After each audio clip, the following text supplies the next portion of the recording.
Okay, finished product of the gauge cluster for the 68 Galaxie with the newly installed JVC Bluetooth stereo. I think it turned out pretty good.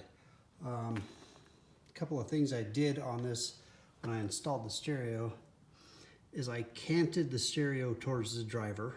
That's why it's wider over here than it is over here.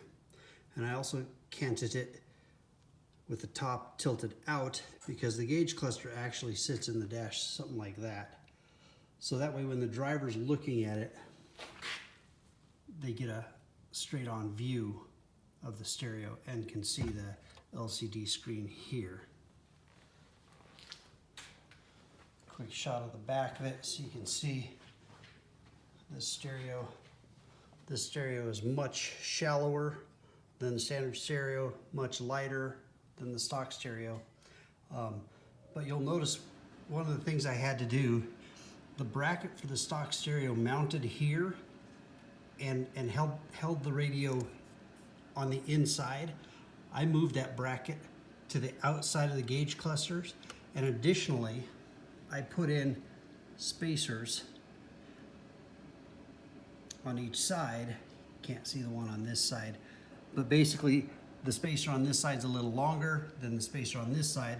That's what canted the stereo towards the driver. So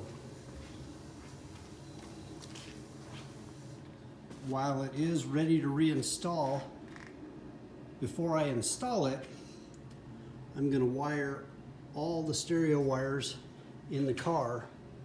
So all I have to do is plug it in when I install the gauge cluster in the car. So everything will be wired and it will be ready to go. I'll put the light bulbs back in. I'll put all the gauge wiring back in, and should be ready to plug and play.